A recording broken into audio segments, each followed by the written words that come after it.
Oh, gosh, you guys. Oh, man. This is a tough one.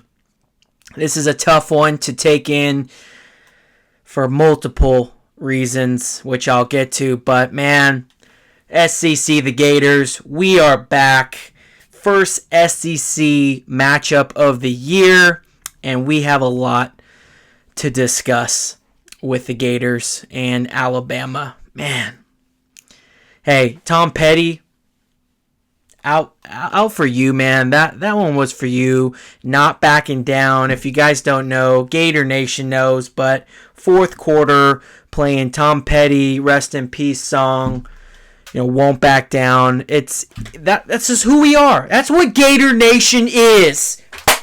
Let's go, man. We could dwell on this loss. We're gonna talk about it. We could go back and blame this, that, or the other thing. But we are Gator Nation, and we won't back down, and we didn't back down. After a horrendous first quarter, we won quarter 2, quarter 3, and quarter 4. There's a lot of things we need to talk about recapping. But first and foremost, thank you to today's sponsor, Canadips. Promo code down below, Gators20. And the link is also below. Hey, if you need to just chill out after a loss like this or just any time, Canadips, tobacco-free CBD pouches. Put it in your lip. Chill out. No THC. Just kick back and relax. We will be back. AR will be back. Emory Jones, Dan Mullen, the whole squad will be back. Let's get to the stats here. All right, because we got to talk about this game. Everyone knows we lost 31-29 in a crazy, crazy game. I mean, there's just a lot that went on, from turnover to touchdown, running game, going for fourth down, not getting it, third down, stopping Alabama 3 times in a row. Let's get to the personal stats, okay? And we'll talk about the game as it progresses. So we'll start with the passing. Everyone knows, we're expecting AR-15 to come in. Didn't play a snap in the game. Dan Mullen ultimately was playing both sides. We all thought we were going to see some AR-15 in there, at least some spurts, a couple possessions, maybe a couple snaps just to throw the Bama defense off. We ultimately didn't see him at all during the game. I don't even think he put his helmet on. He was ready. We're seeing backflips before the game. His game time ritual of doing his cartwheel to backflip, most athletic backflip. If you haven't seen that, check that out. He is just the most athletic dude that I've seen in quite some time. But AR-15 did not play.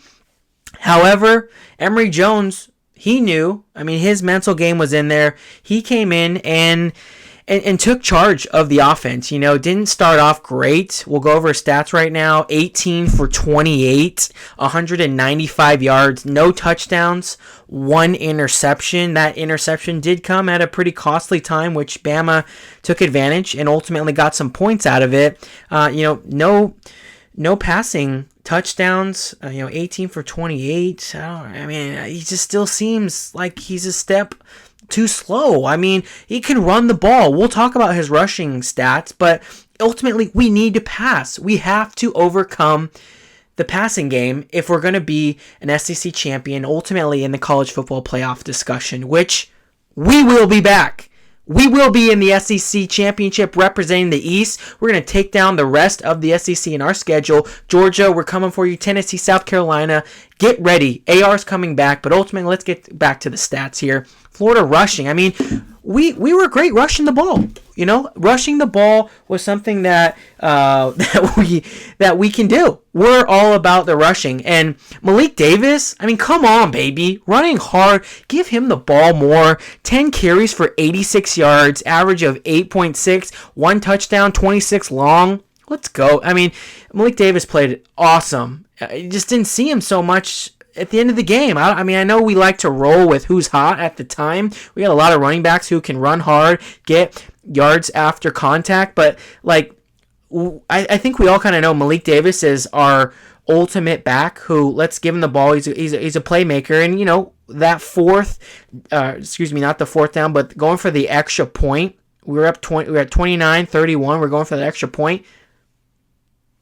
I'm not sure about that play call. Give him the option. Let's give Emory the option to run or throw. I don't really like the option route there, the veer, and ultimately Emory hung on to the ball too long, gave it to Malik, and it just was a complete disaster. So Malik Davis, keep your head up, man. We believe in you. You are an awesome runner, a pass catcher out of the backfield. Like, let's go, man. Emory Jones, 18 carries for 76 yards, average of 4.2 yards, 1 touchdown, and a long of 14. I'm texting some buddies throughout this game, and I'm just seeing, like, Emory played great for who he is. But every rushing attempt that Emory has, like AR-15 is getting at a double of that every time. Like, he's breaking tackles, he's cutting back, and he's getting double what Emory is getting. I mean, you have AR-15 rush 18 times, he's getting more than 76 yards. Heck, he rushes for 5 times and he gets 150 yards so far per game. So, like, Emory's going to get his yards, but at the end of the day, like, you're still averaging 4. I don't know, man. Naquan Wright, let's give it up for number 6. I mean, huge conversion on that third down, that 99-yard drive that we had. I mean, I don't know the last time Bama had a 99-yard touchdown drive on them, but now you have. Gators, I mean, Naquan Wright had a great catch. It was his drive. I mean, he had great carries, yards after contact in that particular drive. Naquan Wright, number 6, 7 carries, 58 yards, no tubs, a long of 30. That was the longest rush of the game. Let's go, Naquan. Hey, let's give the ball more to you. And Damian Pierce, he's running hard. He's more of a big back, goal line type of guy. I mean, maybe, some folks would say he should have got the ball instead of Malik on that last touchdown that we had. Put him in more of a goal line, bigger back. 7 carries, 24 yards, 2 touchdowns yet again. I mean, he definitely can find the end zone. So Coach Mullen, let's use these guys a little bit better. I'm not an SEC coach. I'm not a college coach, but we're starting to break down these guys and where they're most efficient, and let's put these guys in the best position to succeed. And that's ultimately what these big games are all about. Put your best guys, let's emphasize that, your best guys in the best position to succeed, and let's execute. Ultimately, that's all what football is, especially these big games, especially against Alabama, number 1 team in the nation. I mean, we stuck with them. Horrible first. I mean, the score is 21-3 at end of first quarter. Final score, 31-29. We missed an extra point. It should have been going into overtime. If not, give us a chance to win at the end of the game. I mean, special teams was big on that. Getting to receiving, which, I mean, that's the thing. Emory, we're not throwing the ball efficient. We're a step too late. We had some nice, Emory had some nice rollout, dodged the defenders, threw it on the run. Had some decent passes, but just not where we're looking. And I'm gonna get to a stat which is gonna hurt. Keon Zipper, way to step up. I mean, receivers outside of Jacob Copeland stepped up, and we will get to Jacob Copeland's stats. Our number 1 receiver, which, I mean, that's telling right there. So Zipper, 4 receptions, 51 yards, stepped up. Whittemore, let's go, baby. Hey, possession receiver. This kind of reminds me of Riley Cooper a little bit back in the day. Trent Whittemore, 4 receptions, 35 yards. Some clutch passes and receptions on Whittemore's, and especially on third down. Gamble, before he got injured, had some great catches, 5 receptions, 32 yards. Rick Wells, 1 for 26. Xavier Henderson, 1 for 18. Naquan Wright, big 1 for 18 on that third down when we were back in our own 5-yard line. Jacob Copeland, come on, like, our guy, our dude, our number 1 on the field, on his jersey, in our hearts. 1 reception, 10 yards. Let me just repeat that. Jacob Copeland, our number 1 receiver, 1 reception, 10 yards. Not going to win a game like that. Not going to win a game like that. We can run the ball. We know we can run the ball, but we need to pass. We have to be able to pass the ball in the SEC, especially against Alabama. And then Malik had 1 reception for 5 yards. We didn't have any fumbles. Great job. Protect the ball. Our 1 turnover came with that 1 interception, which was big. Again, Emory's got 5 interceptions on the year. He did his thing. Emory did his thing. He did what he could. Ultimately, it's just not enough. It's not enough to beat Bama. It's not enough. Coach Mullen, it's not enough. He's your guy. We get it. We get he is your guy. Sometimes we have to face the truth in life. Lord knows all of us are listening have done that. And you know what? Our pride has gotten in the way, but guess what? Take it away and tell the truth. Choose the right person to lead your team to victory. At the end of the day, that's it. Let's get to the defense. First quarter couldn't tackle anyone. We're not breaking down. We're not wrapping up. Horrible call on that 3rd down where we had that defensive pass interference on Elam. Yeah, right. And with Menchie, come on. They're both battling for the ball. Come on. Let them play. That's a stop for us. They punt. Change of the game. Gator Nation, again, came out. Of course, we all believed. We all were ready. The swamp was ready. The stands, the fans, we all had an impact on that game. And, making Bryce Young look like Russell Wilson. Gosh, these commentators are calling him Russell Wilson. You know what? The guy's got talent, of course. He's on the number 1 team. Hey, shout out. He's from California.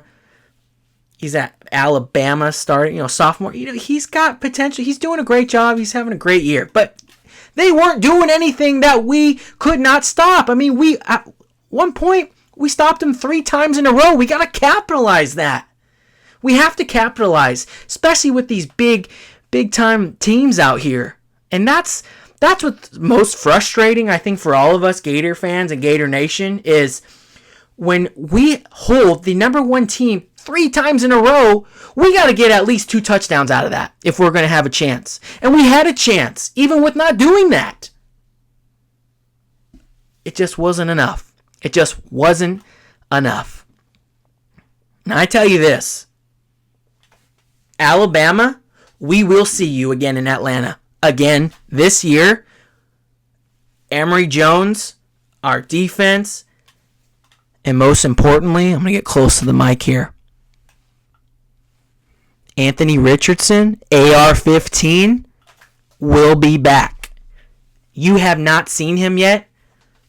Good luck. Good luck to you guys. Good luck finishing. Good luck getting to the SEC championship. We will be there, and we're going to see you. So, guys, I know this is a tough one. I don't expect us to really drop that much at all. Losing two touchdowns with, AR's not in. We brought him down to literally the end of the game. Came down to the last possession, just like that dang SEC championship game. But, guys, we didn't back down. Tom Petty led us again. 2 bits, 4 bits, 6 bits. Let's go. Let's go. We have the team. We have the talent to win a national championship. Trust me, we do. We can execute. We just need to put the best players in the best positions to win the game. And they just have to execute. That's it. That's ultimately it. We're not going to be able to win the game with our number 1 receiver only catching 1 reception for 10 yards and throwing the ball 18 for 28 for 195 yards. No touchdowns, 1 interception. Hats off to Gator Nation. Hats off to Coach Mullen. Hats off to Emory Jones. He didn't back down. He fought hard. There's nothing against Emory Jones. It's just, it's going to take something very special or a very special player to take down the Crimson Tide. And I believe we have that. I believe we have that in Florida. I believe we have that in Anthony Richardson. Emory's going to play a role in that, but we got to come back strong. Tennessee next week. Keep your heads up. We're ready to go. This is Gator Nation. This is the SEC, the Gators. Hey, this is just another learning lesson here. Okay, that's all what it comes down to. So we will be back. Go Gators next week. Coming back. Hey, great job, boys. Great job, Gator Nation. We're out. Peace.